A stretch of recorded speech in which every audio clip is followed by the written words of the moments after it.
Well, David, would you like to introduce yourself real quick? Yes, I'm David Sprong. Lived, born and raised here in Muncie, Indiana. Farm boy my whole life, so I have a long, strong background in agriculture and been raised in the church since my earliest memory. So I've had lots of experiences at a lot of different churches. You mentioned you were deep in agriculture and farming.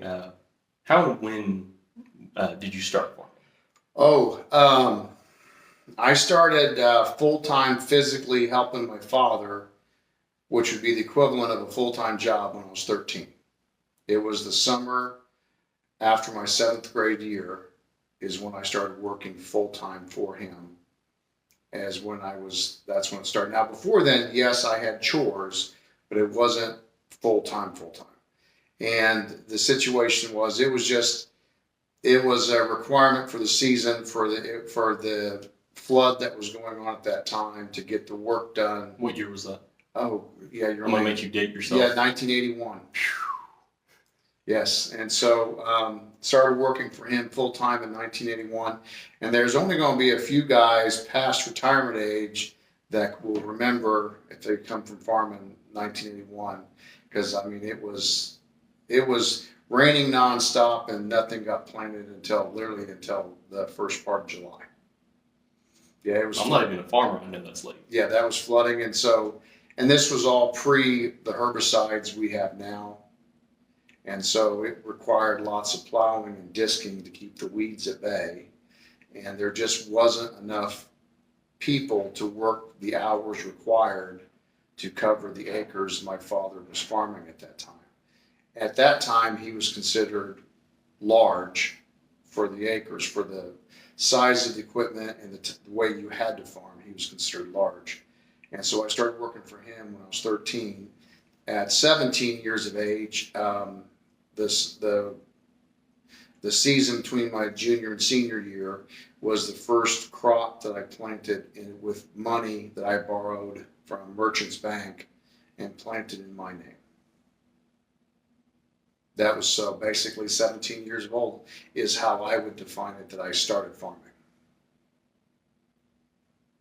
Now, how many years or approximate years would you say you farmed before you were in charge? Like it was your baby? Before it was completely my baby, it was hands down, I would say 14 years. 14 years and when I say that it was completely on me, that 14-year period was where I did everything based on what he wanted done, how he wanted done, and I could put some spin on it left or right, depending on what I thought would be more cost-effective, more productive, more prosperous. And he allowed me that, and I'm grateful for the learning curve. But by the time I was 31, 32, it was 100% all mine because there was no coming back from that. Now, obviously, I've known you for a decent amount of time at this point. When I first met you, yes, it was about what 8 months before the tornadoes. Yeah, it was that fall before the tornadoes. Yes, the last fall I farmed. Now, correct me if I'm wrong here, but you were already struggling. Yeah, before that. What happened was, short answer was, there at 30 years of age to 32 years of age, my father, again, he was much older than me. So as I'm saying, when I'm 32, he's actually 80 at this point. Okay. And so I understand what his reasons were for how he ran it. And I mean nothing negative, but he drove it off the cliff. And when I was 32, we were bankrupt. The farm was bankrupt. It was gone. There was no saving the house I was living in, and I had a wife and 3 kids. There's no saving the house that my mom and dad lived in, and there's no way saving anything. We were, in essence, if I hadn't picked up all the debt, put it all in my name, and it was an upside down debt. By all metrics, it should have been declared bankruptcy. And I worked with 4 banks. I had to work with 4 banks because they spread everything out. And this is a true story. They broke everything out across 4 banks. So that way, when I wasn't able to pull this off, each bank wouldn't lose it that much. That's a true story. That's how it was. That's how bad it was. Because there was no way, from their perspective, they had already lost. Yeah. So from their perspective, if we gamble on the dumb kid, maybe we won't lose. That was the whole scheme. Because it's like, from their perspective, if they said no, they already lost. But if they worked with the dumb kid, there's a chance they could at least come out even. So I hit the ground. It's one of those things that I never shared a lot of it, because if I ever showed the numbers to someone during that whole time period, they couldn't understand why I was doing what I was doing. It made no sense to them. It made no sense to anyone. It really did. I'm sitting there getting ready to sign the paperwork, and the guy that was the primary lender, the operating loan line, sat there and looked at me, and he said, I'm not going to, he owned the company. It was Midwest Ag Finance, Jerry Nickel. And he looked, and he ran the whole shebang, but I was his only face-to-face client. Because in his words, you're so upside down, I don't have any lenders that work for me that can actually understand what we're doing. They'll just say, I don't get it. The math doesn't math. And he looked at me and said, are you sure you want to do this? And I remember I sat there and I looked right at him and I said, Jerry, God's a big God. We're going for it. He said, sounds good to me. Let's do this. Well, and that's how it got started. Well, I think that's an excellent segue, because I'm sitting here, my head's spinning. Right. And we've been in men's group. How many times have you told this story or versions of this story? I still can't really wrap my head around this. This is so big. Oh yeah, it's got the numbers that are attached to it, and I don't mind sharing with you one-on-one, but the numbers are so big because it just was. It was one of those things where if you looked at it from the outside, your first reaction, that's never going to work. Well, that kind of leads me to my next question/point. In human terms, this is too big. Oh, absolutely. Yeah, I gave it everything I had, but if God wasn't beside me, handling all of it, there's no way I could have done it. That's just how big God is. He had a plan, and here's the amazing thing people get lost on.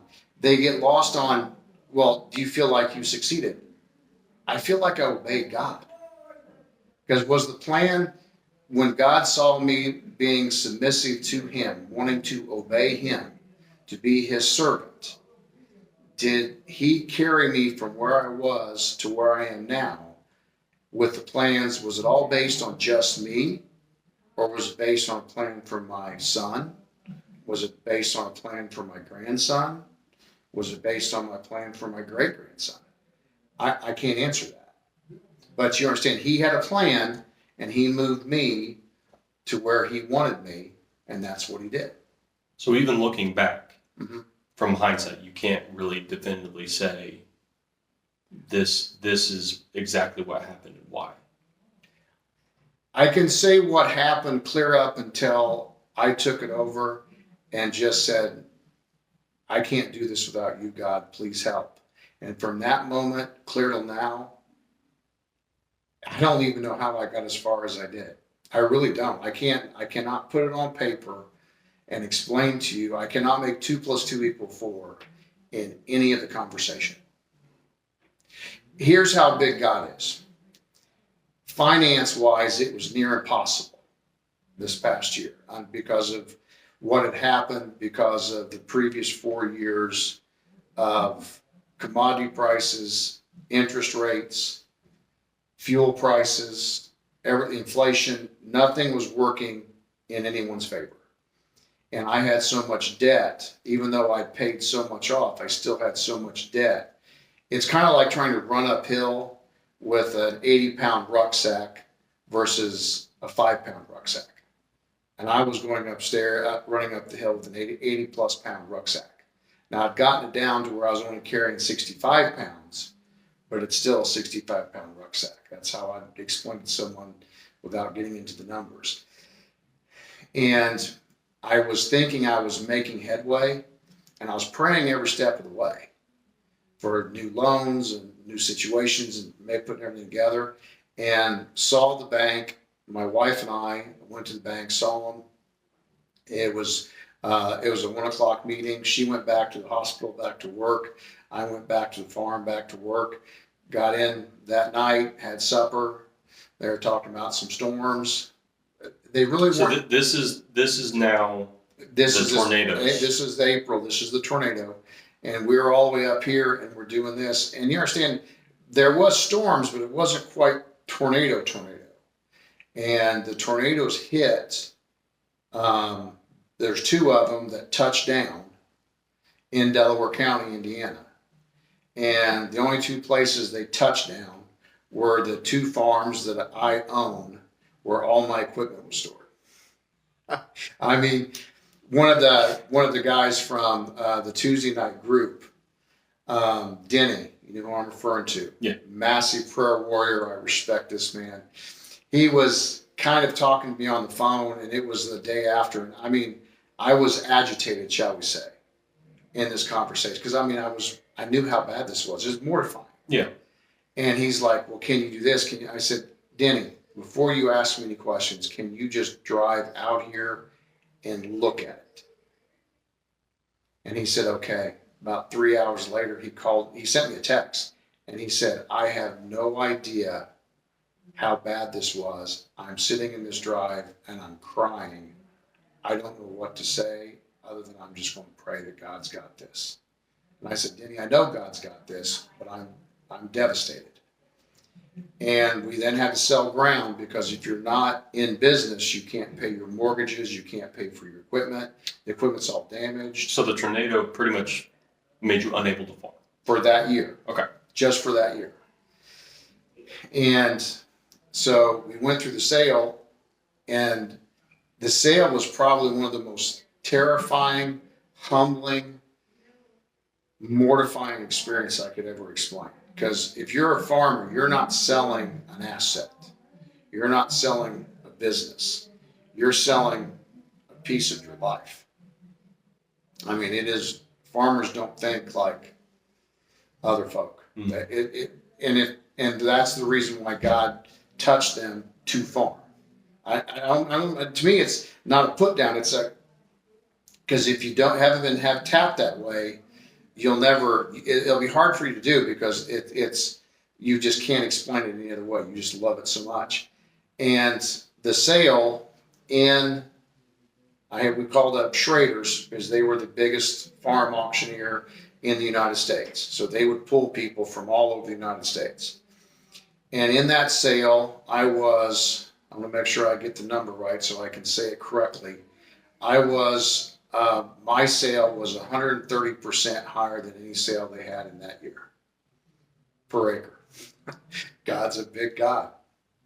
He covered all the debt, and he allowed me to keep he allowed me to keep my grandfather's two farms as reward for, I'd call it a reward, because it was a gift.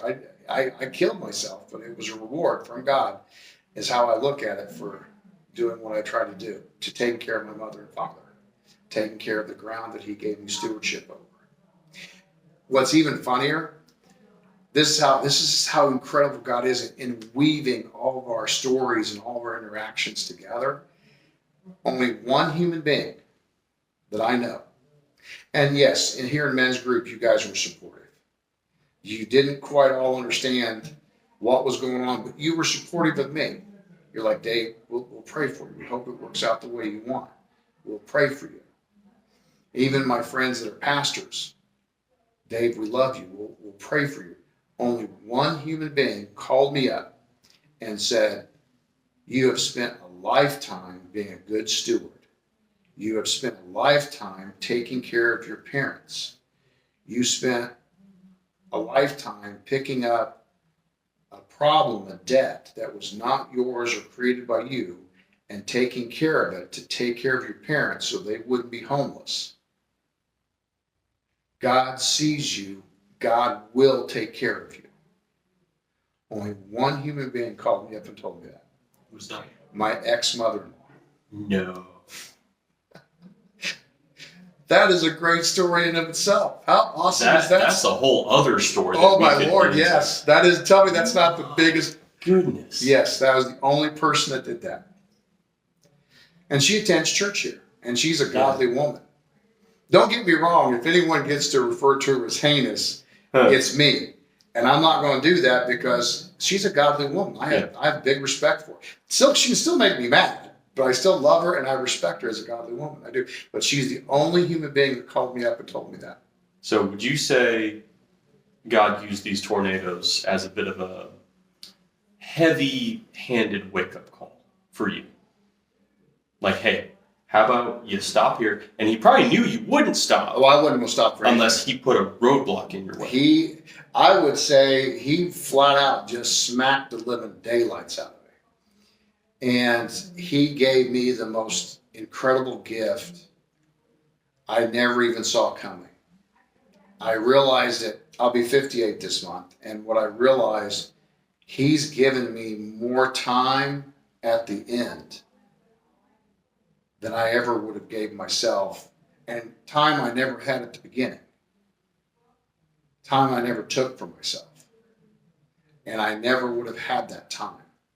And that time to spend with grandkids, time to spend at church, time to spend supporting men in the men's groups. God gave me time. And that's what I'm saying. God is so big, you don't know what he's up to. That's why it says all the time, just seek him, make the relationship about him. You know, it's not about, did you pray right? It's not about, did you hold your mouth just right? Did you say the right verses correctly in the right order? None of that makes any sense. The prosperity gospel that has intertwined itself into modern day evangelicalism it's off kilter. That's not the relationship. The relationship with Jesus Christ means that I am a servant of Jesus. He is the Messiah. It means I obey him.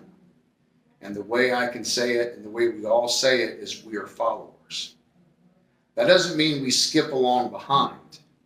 That means when he said, you are going to go do this, we go do it. He is the king. We don't get to say, oh, it's going to hurt. Oh, I don't like that. I'm going to be uncomfortable. No, you look at him and say, oh, this is going to suck. And then you just go do it. You just follow him. I remembered what I was talking about earlier. The 5 loaves and 2 fish. Yes. We kind of gloss over that verse where he sets the baskets down after having blessed them. Yes. Then the disciples hand the food out. Mm-hmm. It's not like a tidal wave of bread came out of nowhere. The disciples still had to obey. They had to obey. They had to do it. And it shows that he took just a little bit what was brought. And by you still doing the work, he just kept multiplying. And with what I've been through, I don't wish on anyone. It has definitely been, you definitely going through this, you definitely see the people that you thought were friends. Then you definitely got to see the people who are friends. And then you definitely get to see people who truly follow Christ or want to follow Christ. Then you find the ones that are chasing the prosperity gospel. They don't want to obey Christ. They want the prosperity that comes with it.